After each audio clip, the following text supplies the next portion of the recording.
Is racism dead in America? Because if racism is dead, then what you're saying is right. We don't need affirmative action. We don't need all these other preferential, as you say, different things like that. But if you can honestly say to this audience and say to the rest of the audience watching on C-SPAN that racism is dead, then I think you'd probably be laughed out of this auditorium here.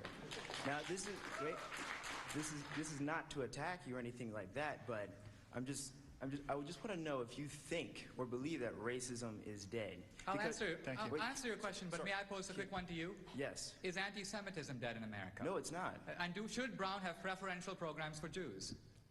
I wouldn't be against it. You think that Brown University should have preferential programs to increase the number of Jews in the student body? I said I wouldn't be against it. Brown is a university that wants to be more culturally diverse. Let me ask you this. Do people in this society have a prejudice against people who are hugely overweight? Yes, they do. And do you think Brown University should have a preferential program to let such people in? Excuse me. Stay with it. Stay with it. Stay with it. Sorry. Please stay with it. Yeah. I'm afraid I have answered it all too well. Racism is not dead. Sorry, Mr. D'Souza. Please reply if you'd like. Wait. You have not answered my question. I'm going to. Look, like, you were talking about... Sorry, no. excuse me. Let's just sort of stop for a moment. If you'd like to ask a question now, your last question, please do so. This is it. You're at the Olympic Games, right? And you're saying how it's all equal. Well, in America, and I hate to say it, but the white man has a 50-yard head start. And affirmative action makes that playing field just a little bit leveler. And if you're saying that racism is dead in America, then you're wrong. And I just want you to answer that question. Thank you. Thank you. If I might also respond. Professor Wu's whole argument comes down to this. We have preferences for in-state residents. We have preferences for alumni kids. We have preferences for athletes. What's wrong with preferences based upon race? Earlier he said, these preferences do not confer stigma. Well, I know I went to Dartmouth and we had what was called the athletes' table, at which I saw 350-pound guys eating 12 eggs for breakfast, and I assure you there was the stereotype of the dumb jock. So preference in a non-racial context does confer stigma.